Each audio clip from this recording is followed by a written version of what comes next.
I think that we spend a lot of time coming up with ideas and what we could do and how it could be so much better than what we're doing today.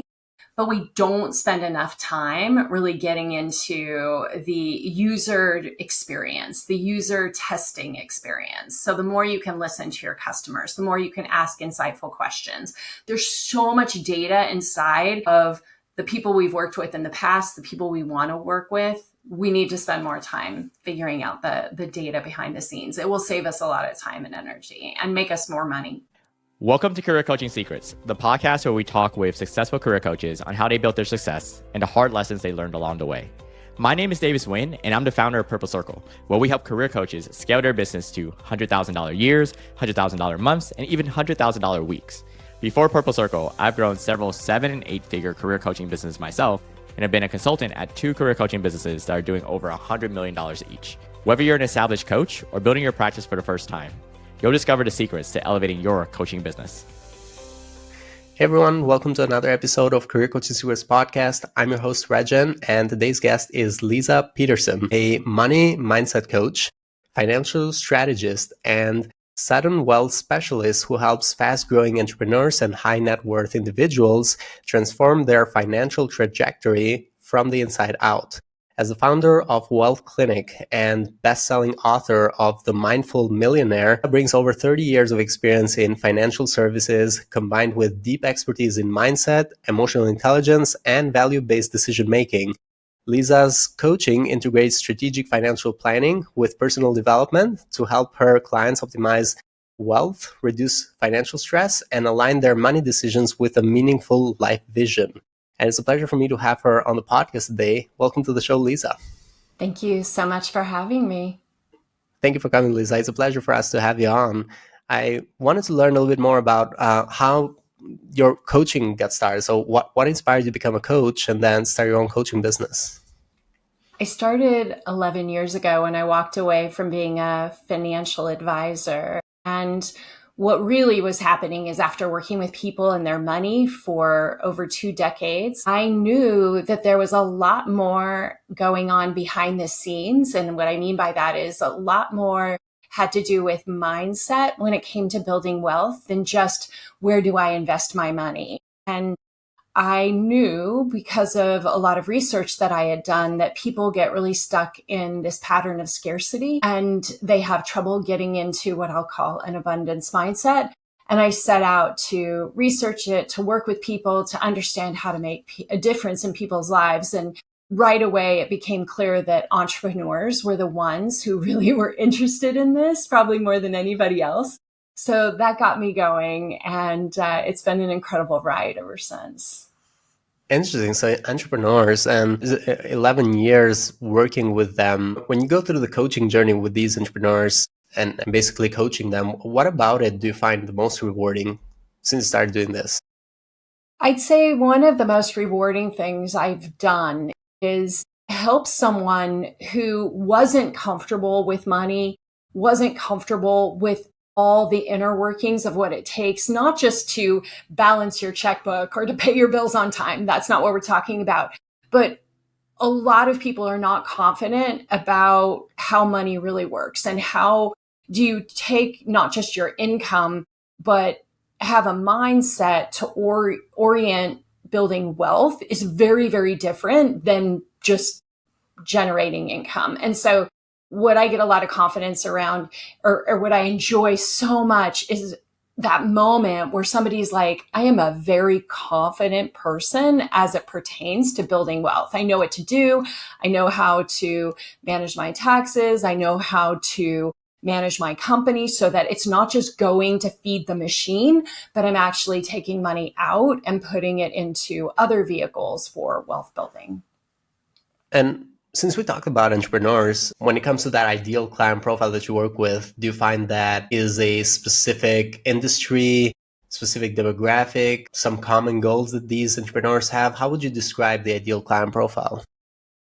It isn't based on industry. I've worked with people in all different sorts of businesses, whether it be coaches or one of my longtime clients runs a hair salon and facial salon and, brick and mortar business. So some of them are on technology oriented companies. But the common thread is that they know that they need to learn more about money.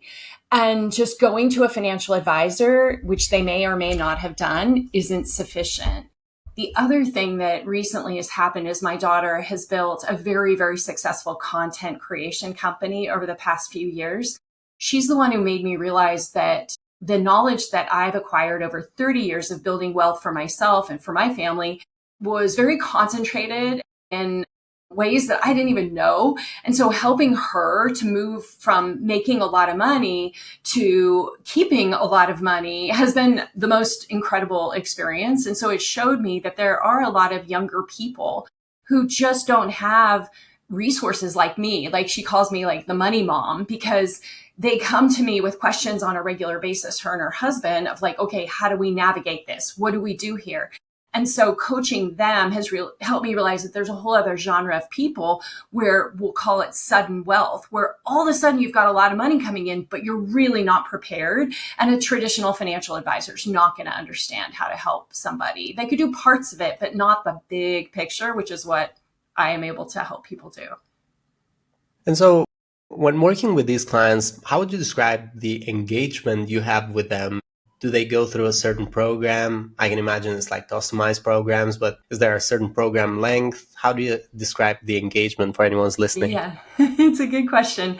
This is not something that you can just be like, go watch this video. It isn't like that. It's very customized. It's very involved in hand-holding. So first of all, I need to understand what is somebody's frame of reference. What is their mindset about money now? Where are those gaps in their understanding of money? I need to help shore those gaps up first. But then it gets into things like, one example would be, how are you going to select an accountant that's going to actually understand the business that you work with? And how much do they already need to be knowing? And how much are you going to have to train them to be able to work and support you? So people don't think about training your CPA, but that's exactly what ends up happening for a lot of people, especially in this new economy, because these accountants aren't going to understand content creation and what might count as a write-off and what wouldn't count. And so you're getting a 22, 23, 24-year-old speaking to a 50 or 60-year-old CPA. It's not an easy conversation. Like, what I've realized is that it takes me being involved in those conversations to set the tone for what's this relationship going to look like. And is this even something that's worthwhile? Because a lot of accountants won't be a good fit, and finding the right one who's going to work with you is one of the most important decisions you could make in the success of your business. And that's just one of like 20 different things.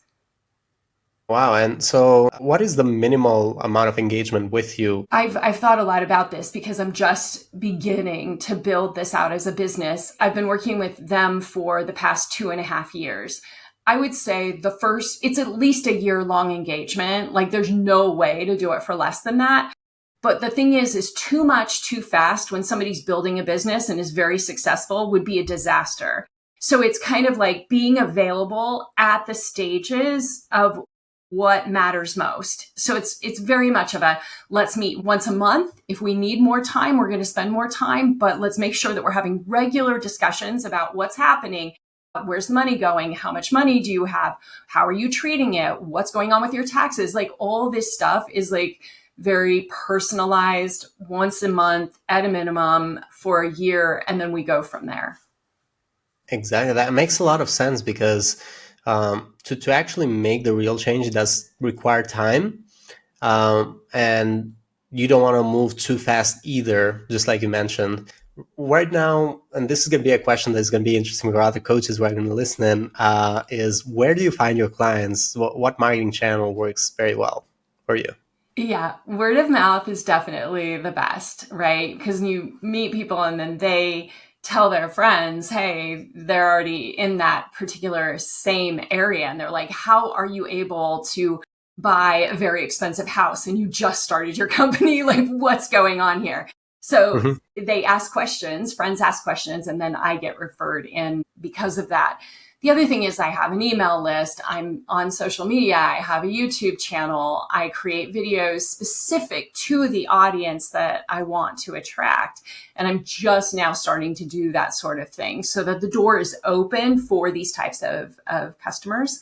The other thing that I want to also say is I am semi-retired. I have enough money to last me, my husband, for the rest of our lives. I'm in a very different stage. Part of the reason I'm so good at what I do is because we're set. Like, let that sink in, right? I have no need to prove anything. I am not like, I want my time freedom probably more than anything, but I want to give back and I want to make an impact. I enjoy taking all these things that I've learned and contributing them to other people so that they don't have to struggle, so that they can get, things done faster. But my goal is not to have lots and lots of clients. My goal is to have clients that is just so much fun and so rewarding for us both to work together that that is more important than all the money in the world, because that's not why I choose my clients. Interesting. So you've reached to a point where you're not revenue driven anymore, just like want to enjoy working with your clients just because you like impact and you like to make that change, but it's not really about you making money anymore, which is quite interesting, quite a good position to be in, honestly. And right now, when it comes to, because this is going to be interesting, when it comes to goals for you, are there specific goals that you're thinking about, or is this like maintaining everything as it is for the next 1 to 3 years? My goals are around making that impact. So when somebody comes and is really eager to build wealth, which is very different, again, than just making a lot of money, I'm going to be inspired by that person. I'm going to be like, let's do this. Like, I'm so excited that you've decided that this is something that's important to you, because this is going to change the rest of your life. Now you're not just oriented to playing the business game. Now you're oriented to mastering the life game, in my opinion. So if those people show up, I'm super excited. If they don't, I have so many awesome, fun things to do, like writing books. My husband and I invest in real estate because we love it. Like, we travel the world. Like, my goals are, let's enjoy life as much as humanly possible and fit the business into that lifestyle. And what is real money? What is wealth? Is there a number that you put behind this? Yeah, good question. It's probably a lot smaller than a lot of people realize. I want to first say that. People have these crazy ideas of like what it takes. And granted, I'd say when you get to like a $10 million net worth, you're going to be set. As long as you don't blow it and you don't put it in bad investments, you've got enough money, you're going to be very comfortable. You could actually do that with less, 5 million, 4 million as a couple. Like, you're going to be fine at those numbers. And so what I think is important is, what if we do set our goals to, I like using financial planning, AI financial planning tools like Bolden.com. Amazing, because if you could look at your whole life and say, this is how much money I need, and the rest is fun, and the rest is about play, and the rest is about enjoyment. And enjoyment is different for each of us. It's not just sitting on a beach. It's like, it might be writing books. It might be giving back, right? Missions. I mean, there's so many things, but having the freedom that your job isn't the thing deciding. But I like using tools to say, what is a comfortable lifestyle for me? And how much money is that going to take for me to live that for the rest of my life, including inflation, including upsets? You can build all of that into a model. But imagine if you actually have a number to work with.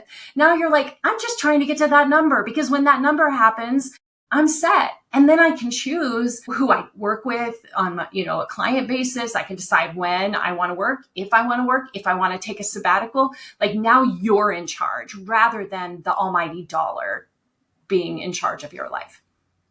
Interesting. So you're thinking, when you think about the number, you're thinking about an actual amount of cash, not just like an income number, not just like how much you make on your business per month, let's say, because I was thinking like you could get to, let's say, $200, $300, $500,000 a month.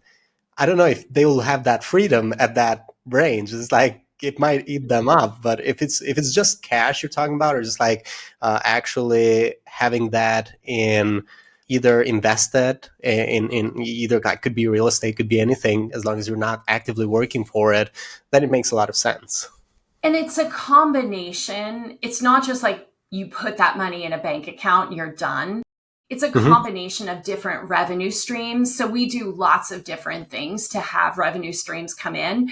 But then you're looking at the big picture of like, what does the combination need to look like? And you can hypothesize, this is where I'm going for it. This is what I think it could look like. You put that down and then you start working towards that goal. And Regin, when you set a goal for something, it's amazing how likely it is for it to come into reality. But if you just say more is better, there's a chance that you attach yourself to this more, which is a problem in our society. Like, people don't know when to say when. They base their whole entire identity on making more money, which isn't the point of life. And I've had a lot of tragedies that have happened in my life that have caused me to realize that that wasn't the game that I wanted to play anymore. Cool. Thanks for sharing all that. So right now, throughout your experience in investments, what have been some good investments that you've made as a coach, thinking about coaches, and what have been so not so good investments, maybe? So some of the best investments have been building my email list, I'd have to say. And early when I started my business, I teamed up with a quiz company and was able to create the most dynamic quiz that allowed people to have an insight into the scarcity abundance paradigm. And it was amazing because it brought the perfect people into my business by them answering a quiz and being interested in what I did. Ultimately led to a very successful book deal that I did with St. Martin's Press because I had so much data. I had like 35,000 people and how they answered this quiz, and that this topic that I wanted to write about, which ultimately became my best-selling book, was going to be interesting to the marketplace. And so huge win. And then in nurturing, we think of investment of time and energy. The nurturing of sending out a minimum of one email a week for 11 years has built incredible loyalty with the people that I serve. They give me feedback. I have great communication with a large group of people. And even though a few years ago, my husband had cancer and I stepped away from this big business that I had built and wanted to focus on his health. And I was so grateful for that email list because I could still stay in the game, but I didn't have to be working all the time to be present to, my husband and the business. So that was a good investment. And what has been an investment that maybe there's been multiple, but an investment that you feel like you don't, maybe a recent one that you don't feel so good about? Yeah. Oh, there's so many. One that comes to mind was I have never had great success when people reach out to you and say, hey, we could do this thing for you. And this is what it's going to cost. And they made it sound so good and so amazing. And so hiring people to help with like building funnels, for example, like all of those investments over time have failed for the amount of money invested and the time and energy in comparison to if I had just leaned back into my community, talked to them more about what they needed and built it based on what they were telling me versus what somebody outside of my business said could help me. Interesting. That makes a lot of sense because it has been brought up as an issue before. Not specifically funnels, but basically when you're working with marketing companies, one of the issues is that these marketing companies don't understand your business or your audience as good as you do. So they do make these promises, but it's kind of like hard for them to understand them as good as you do.